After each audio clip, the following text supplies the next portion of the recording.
Learn English through Stories S6 PDF. Adapted and modified by Kulwant Singh Sandhu. Contents: The Secret Garden, Chapter 5, The Cry in the Corridor. The Secret Garden. Chapter 5, The Cry in the Corridor. At first, each day which passed by for Mary Lennox was exactly like the others.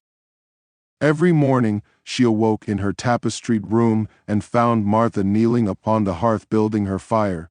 Every morning she ate her breakfast in the nursery, which had nothing amusing in it, and after each breakfast she gazed out of the window across to the huge moor, which seemed to spread out on all sides and climb up to the sky, and after she had stared for a while she realized that if she did not go out she would have to stay in and do nothing, and so she went out. She did not know that this was the best thing she could have done, and she did not know that, when she began to walk quickly or even run along the paths and down the avenue, she was stirring her slow blood and making herself stronger by fighting with the wind which swept down from the moor. She ran only to make herself warm, and she hated the wind which rushed at her face and roared and held her back as if it were some giant she could not see. But the big breaths of rough fresh air blown over the heather filled her lungs with something which was good for her whole thin body, and whipped some red color into her cheeks and brightened her dull eyes when she did not know anything about it.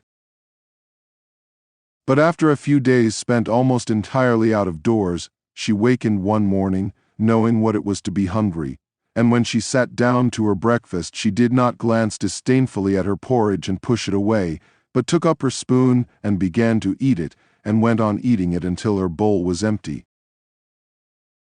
"Tha got on well enough with that this morning, didn't tha?" said Martha.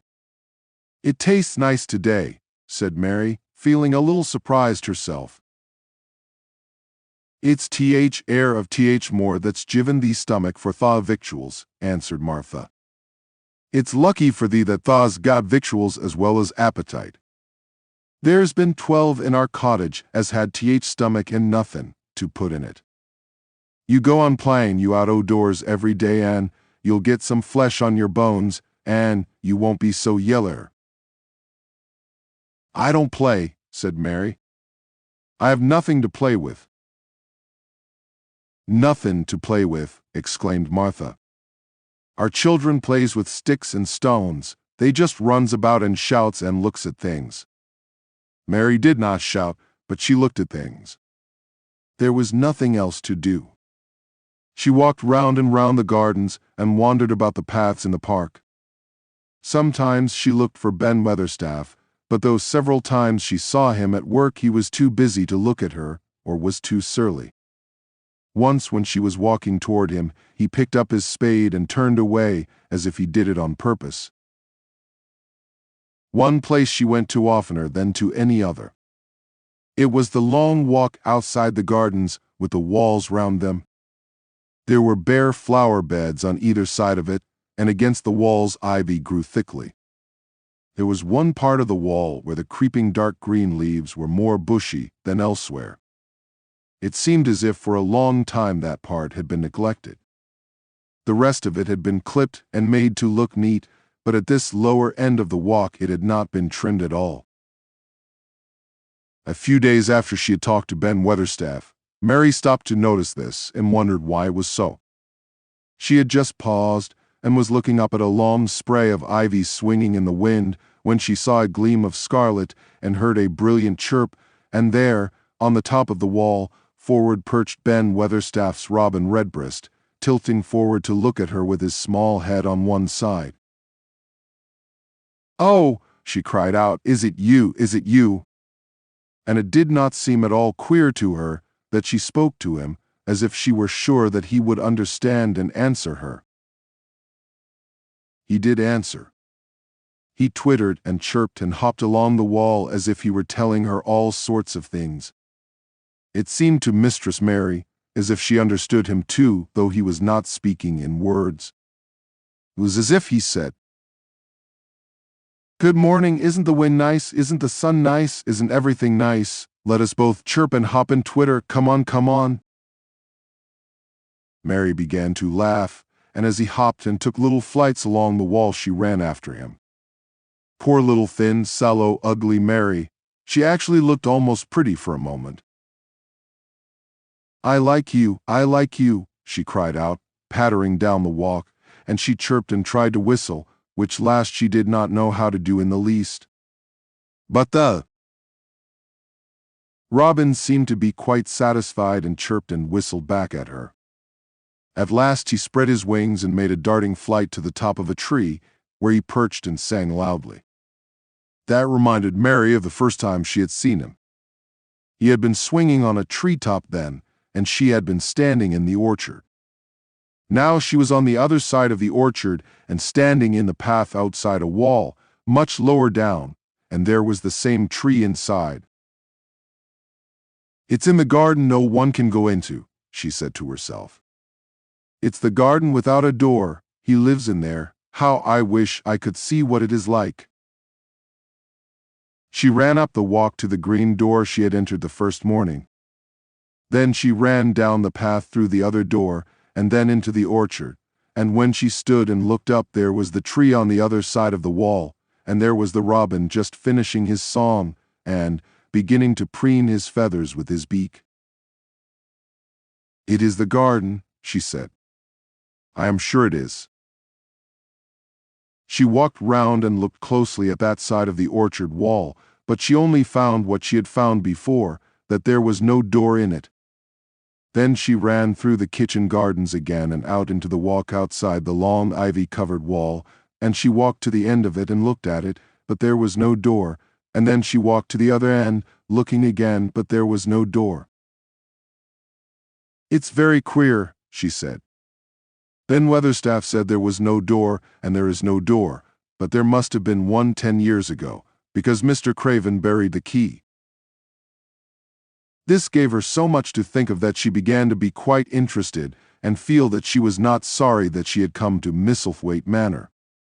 In India she had always felt hot and too languid to care much about anything. The fact was that the fresh wind from the moor had begun to blow the cobwebs out of her young brain and to waken her up a little. She stayed out of doors nearly all day, and when she sat down to her supper at night she felt hungry and drowsy and comfortable.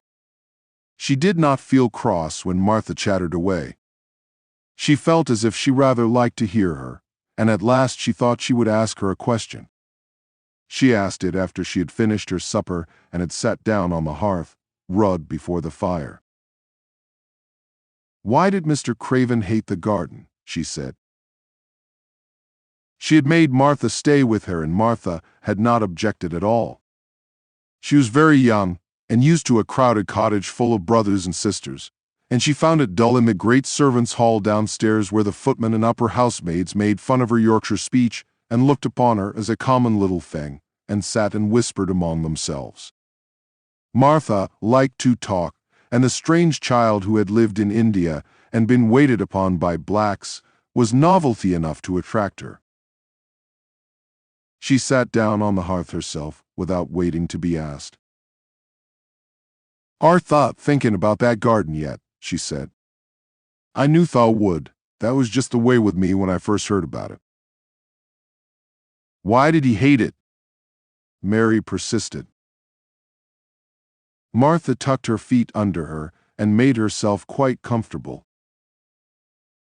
"Listen to Th. wind wuthering round the house," she said. "You could bear stand up on the moor if you was out on it tonight."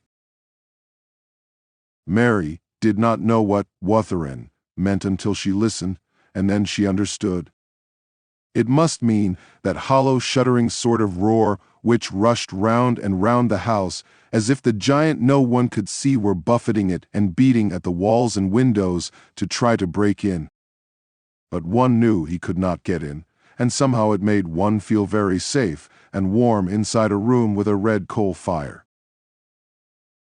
"But why did he hate it so?" she asked, after she had listened. She intended to know if Martha did. Then Martha gave up her store of knowledge. Mind, she said, Mrs. Medlock said it's not to be talked about. There's lots o' things in this place that's not to be talked over. That's Mr. Craven's orders. His troubles are none servant's business, he says. But for T.H. Garden he wouldn't be like he is. It was Mrs. Craven's garden that she had made when first they were married, and she just loved it, and they used to tend the flowers themselves, and none o' T.H. Gardeners was ever let to go in. Him and her used to go in and shut T.H. door and stay there hours and hours, readin' and talkin'. And she was just a bit of a girl, and there was an old tree with a branch bent like a seat on it. And she made roses grow over it, and she used to sit there. But one day when she was sittin' there, T.H. branch broke and she fell on T.H. ground and was hurt so bad that next day she died. T.H. doctors thought he'd go out o' his mind and died too. That's why he hates it. No one's never gone in since, and he won't let anyone talk about it. Mary did not ask any more questions. She looked at the red fire and listened to the wind wuthering. It seemed to be wuthering louder than ever. At that moment, a very good thing was happening to her. 4 good things had happened to her, in fact, since she came to Misselthwaite Manor. She had felt as if she had understood a robin, and that he had understood her. She had run in the wind until her blood had grown warm. She had been healthily hungry for the first time in her life, and she had found out what it was to be sorry for someone. But as she was listening to the wind, she began to listen to something else. She did not know what it was, because at first she could scarcely distinguish it from the wind itself. It was a curious sound. It seemed almost as if a child were crying somewhere. Sometimes the wind sounded rather like a child crying, but presently Mistress Mary felt quite sure this sound was inside the house, not outside it. It was far away, but it was inside. She turned round and looked at Martha. "Do you hear anyone crying?" she said. Martha suddenly looked confused. "No," she answered. "It's the wind. Sometimes it sounds like as if someone was lost on Th Moor and Wayland. It's got all sorts of sounds." "But listen," said Mary. "It's in the house, down one of those long corridors." And at that very moment a door must have been opened somewhere downstairs, for a great rushing draught blew along the passage, and the door of the room they sat in was blown open with a crash, and as they both jumped to their feet the light was blown out, and the crying sound was swept down the far corridor so that it was to be heard more plainly than ever. "There," said Mary. "I told you so. It is someone crying, and it isn't a grown-up person." Martha ran and shut the door and turned the key, but before she did it, they both heard the sound of a door in some far passage shutting with a bang, and then everything was quiet, for even the wind ceased wuthering for a few moments. "It was Th wind," said Martha stubbornly. "And if it wasn't, it was little Betty Butterworth, Th scullery maid. She's had Th toothache all day." But something troubled and awkward in her manner made Mistress Mary stare very hard at her. She did not believe she was speaking the truth.